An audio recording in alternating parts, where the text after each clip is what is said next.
Hey guys, welcome back to my channel and welcome if you're new. My name is Shelly and I'm the owner and creator of the Vintage Hen and Chick. And in today's video, I'm going to be doing 3 simple and fun thrift flips. So if you enjoy trash to treasure upcycles, thrift flips, furniture flips, or crafting in general, you're in the right place. Make sure to subscribe to my channel and that way you'll get notified when I upload a new video. And let's get started. For project 1 is this silver teapot, and I'm going to give this teapot 2 good coats of chalk mineral paint by Dixie Belle in the color collard greens. Now, collard greens is a really deep, rich, dark green color, and it has some undertones of black in it. And I thought it would look really good on this teapot. So I'll give this 2 good coats over the entire teapot. The body, the base, the handle, the spout, the top, the whole thing. And one of the reasons why I love using chalk paint on shiny surfaces like this teapot is because it has really good coverage and it has good sticking power.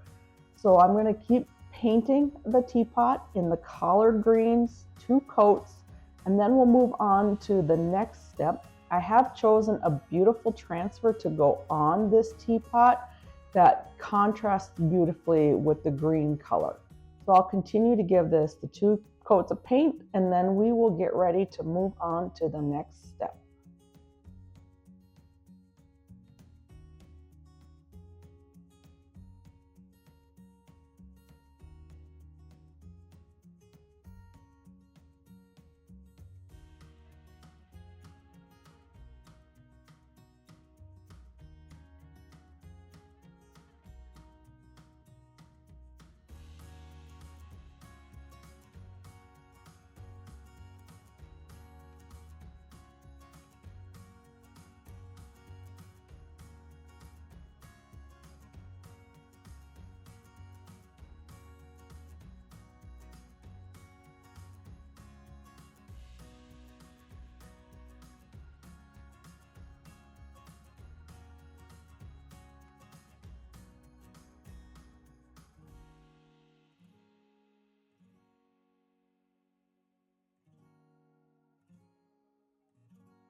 Now the teapot has had 2 coats of paint and I let it dry thoroughly in between each coat. And as you can see, there's great coverage on the teapot. And so I'm gonna clear coat this teapot in Satin by Dixie Belle. And like I mentioned before, I am going to be putting a transfer on the teapot. And a lot of times when I'm using Dixie Belle's chalk paint and I'm gonna be doing a transfer as well, a lot of times I won't seal it before I put the transfer on. I've always had really good luck with my transfers going on top of chalk paint that hasn't been sealed. But for this particular teapot, because it's a shiny surface and it's rounded, so it's a little bit more difficult to get a transfer on a rounded surface, I am going to seal it first just to make sure, kind of an extra protection, so I don't have any issues when I'm putting the transfer on. So I'm going to give the teapot a good coat of the satin top coat all over, and then once this is dry thoroughly, then we will put the transfer on.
Okay, so the top coat on my teapot has completely dried, and I'm going to be putting my transfer on. And this transfer comes from Dixie Belle's Autumn Harvest transfer, which is a full sheet.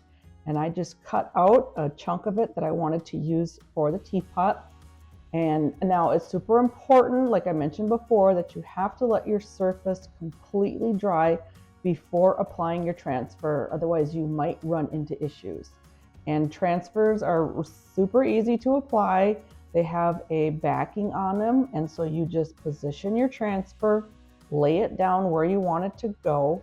And for this particular transfer, because I'm working on a rounded surface, it's a little bit trickier to get a transfer on, but not impossible at all. And so with rounded surfaces, I like to start from one side and work my way to the other, just so I can kind of minimize any wrinkles or bubbles that could happen by applying a transfer to a rounded surface. So I'm starting on the one side. I'm using my transfer tool and rubbing the transfer onto the teapot. And then I'm gently lifting up the transfer vellum and releasing it from the transfer itself as it's adhering to the teapot. So I will continue to do this across the transfer, taking my time, because like I said, rounded surfaces can be a little bit trickier. So I'm just going from one side to the other, slowly moving across the transfer, rubbing the transfer down with the transfer tool, and lifting the vellum sheet up as it's applied. And then once my transfer is applied, I will use my fingers just to kind of press and burnish the transfer onto the teapot and make sure that there's no bubbles in the transfer. Now this particular teapot has some beautiful details in the handle and the spout and the base. And I wanted to highlight those details with gilding wax. So I am using Dixie Belle's gilding wax in the color gold, and a little goes a long way here. So I'm just using a small brush and dipping it into the gilding wax, and then just gently, almost dry brushing the gilding wax on top of the details of the teapot. Just a little bit is all you need, and I'm just lightly brushing over the raised surface of the details just so I can highlight those. So I will keep doing this on the whole teapot, on the spout, the feet, the finial on the top, and the handle.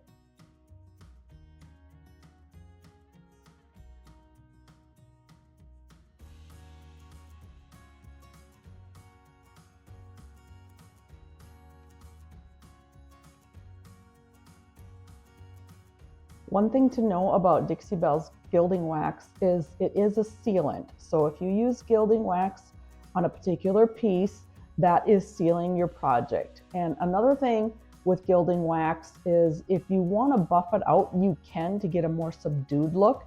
You just let it sit for about 12 hours and then gently buff the gilding wax. But for this particular teapot, I am just applying it to the details, and I like the way it looks without buffing.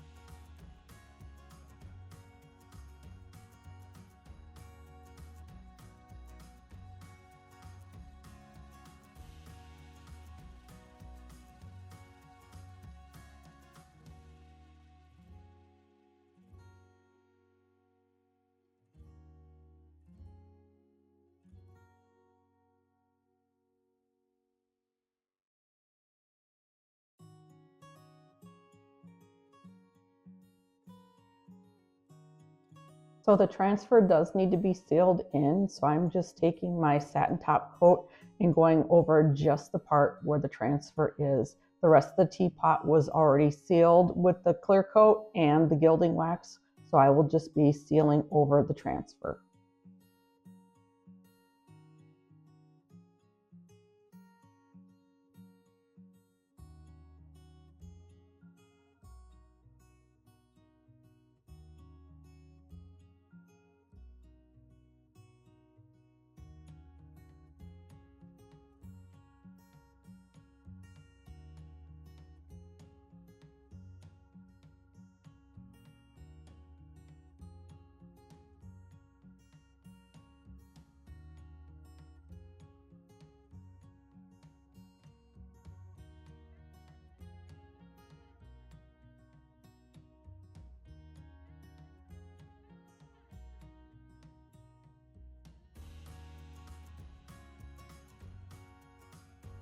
For project 2, I have this, I guess you want to call it like kind of an end table type piece. I've had this for many years. I got it from Home Interiors many years ago. It's made out of cedar and the wood is just really dried out. There's some damage to it and I'm not liking the orange tone to the cedar wood. So I'm going to give this a paint job with the collard greens, the Dixie Belle chalk paint. And it's probably going to take at least 2 coats of paint just to cover everything up. So I'm going to start with the top of this table. There's 2 pieces. There's a bottom shelf and then this top part that kind of opens up for storage. And I know the picture that I didn't show in the beginning was a very good picture. It doesn't really give you an idea of what it looks like. So I apologize for that. But in the end, you'll see kind of how it all looks put together. So I'm going to continue to give this 2 good coats of the collard green chalk paint all over the whole top of this piece. Not the inside. I'm going to leave the inside as it is, and I'm just going to clean that up and condition the wood with some Big Mama's butter.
This is the bottom shelf of the coffee table. It kind of rests in the base.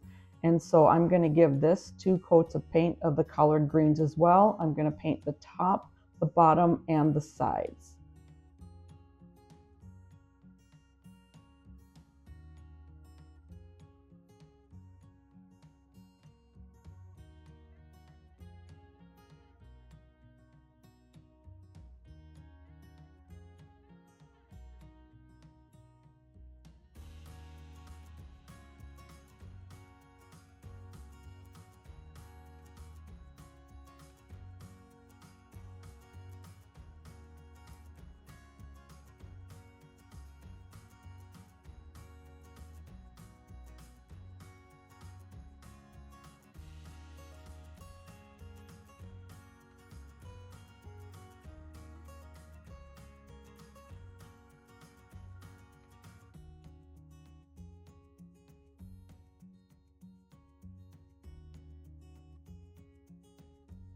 So the paint has completely dried on the top part of the coffee table, and I am going to apply the Autumn Harvest transfer to the top of this.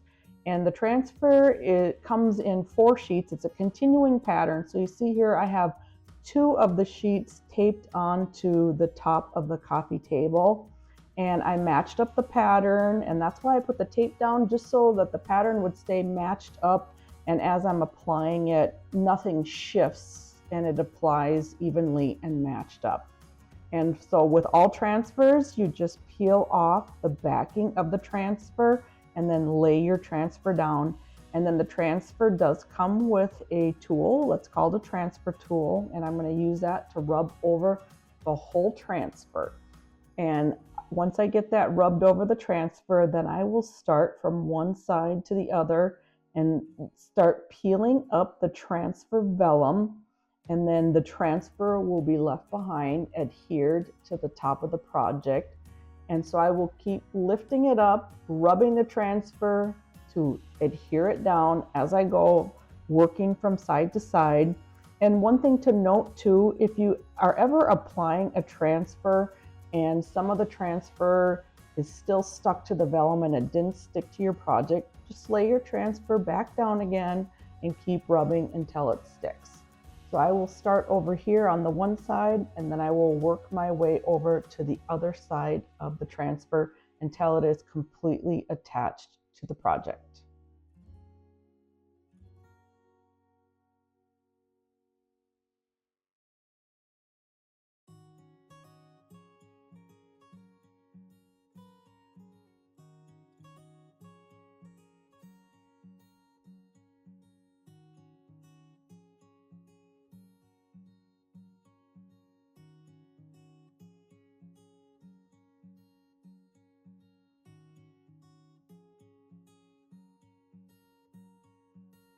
I have the first part of the transfer applied, and I'm just using my hand to burnish the transfer onto the surface to make sure that there's no bubbles or wrinkles. And then the top of this piece does have a space in between two boards, and I want to see that space. So I'm just taking my X-Acto knife here and cutting the transfer in that space so that way you can see it. And then I'm going to start on the second part of my transfer. And I'm keeping the tape on there temporarily just so I can make sure that the pattern, I can get that pattern matched up exactly and that there's no gaps in between the two pieces of the transfer. But I will do exactly what I did with the other transfer piece, and then just start on one side and rub the transfer, adhering it to the project, and start lifting on one side as the transfer is adhering to the piece, and then gently pulling it up as I go.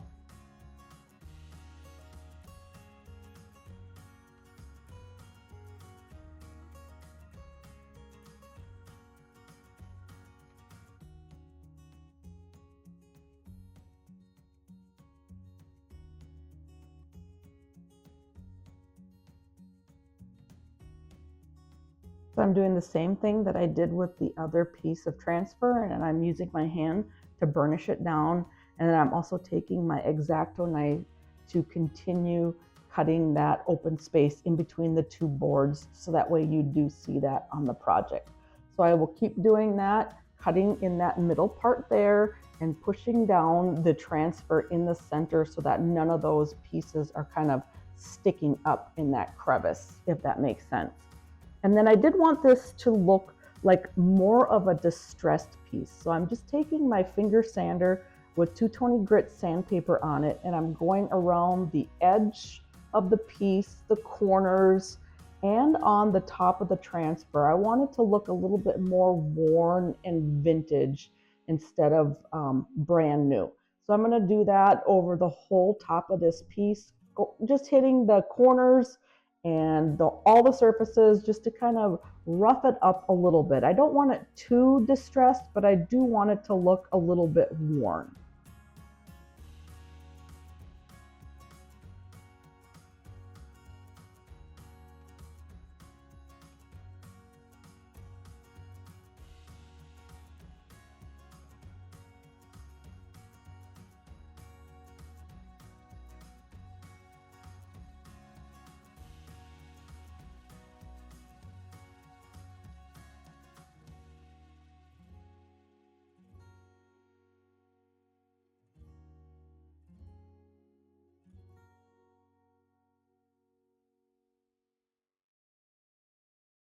The transfer is all applied and everything is sanded and distressed. And I just love the contrast of that transfer with the collard green paint. And so now it needs to be sealed, and I'm going to use Dixie Belle's top coat in the satin finish. And this is a really good top coat that will give a nice durable coverage. And so I'm going to give this piece, one good coat of the top coat, and it's going to give it a nice sheen without being too glossy, not too matte and too glossy, just kind of in between. So I'll continue to give the piece and the lower shelf one good coat of the satin top coat and then let it dry thoroughly, and then this piece is going to be done. And wait until you see how it looks when it's all put back together.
Project 3 is this big, beautiful silver platter that I picked up at a garage sale.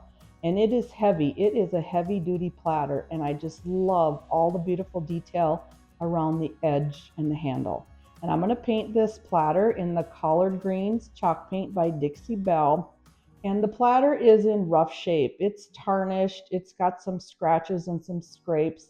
And so I'm going to give it a makeover with this paint, and then I'm going to do a special process on the details to bring those out. So I will give the platter 2 good coats of the collard greens and then let it dry thoroughly, and then we will move on to the next step in this project.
Now the platter has had 2 coats of the collard greens and I let it dry really good.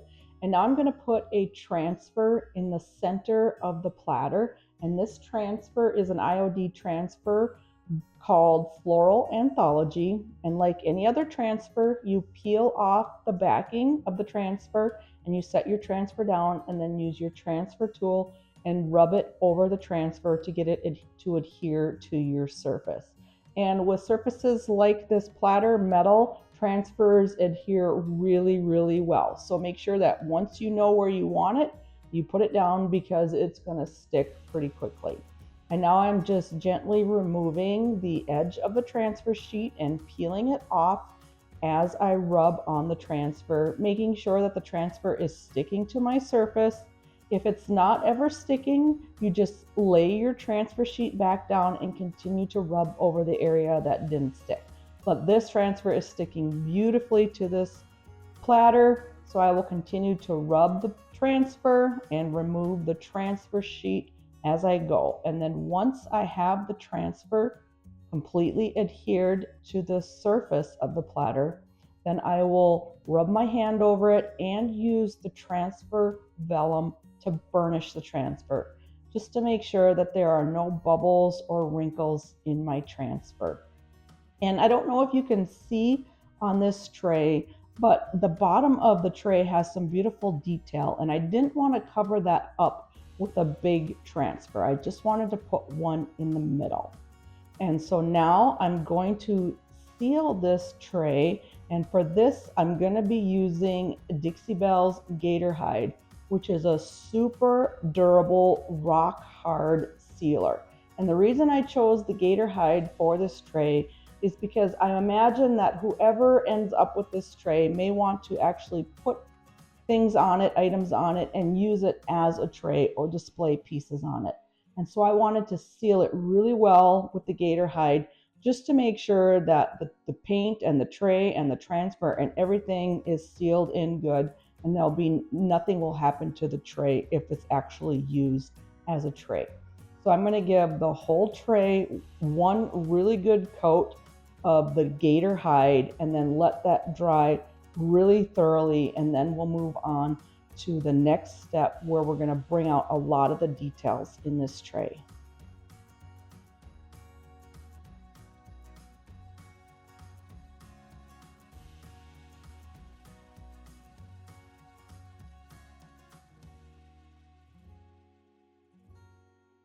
I've let my Gator hide dry thoroughly, and I sealed the whole tray, the top and the bottom, and now I'm going to bring out all those beautiful details on the handles and around the outside edge of the platter. And for that, I am using Dixie Belle's gilding wax in the color gold. And gilding wax, the thing you need to know about that is a little goes a long way. You don't hardly need any at all. And so I'm just using an artist brush, dipping it in the gilding wax, just getting a little bit on my brush and going over the details, the raised details on the handle. And I'm just lightly dry brushing the wax on, and the wax goes on there really nice, and it's very vibrant and bright. And so I'm just going to continue to go around the whole tray with the gilding wax, lightly dry brushing it, just hitting the details and bringing those out. And I'm going to do that around the whole tray, the outer edge and both the handles, and wait until you see how this tray looks when it's done.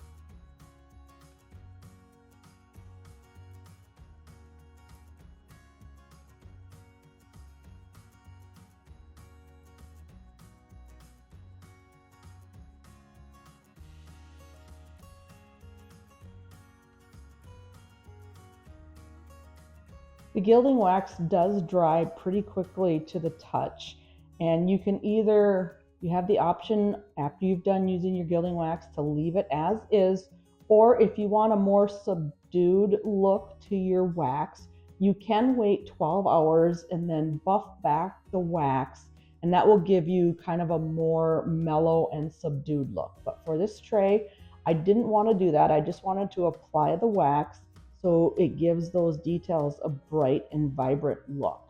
And the other thing to know about the gilding wax, it's also a sealer. So not only is it adding a beautiful touch, it's sealing in those pieces.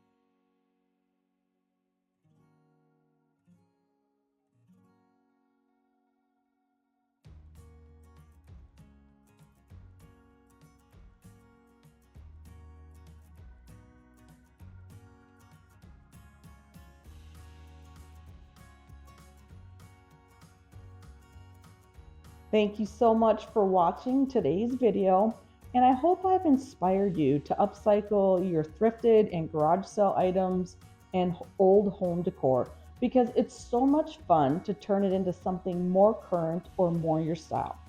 I'll be back next week with another video, and I hope to see you then.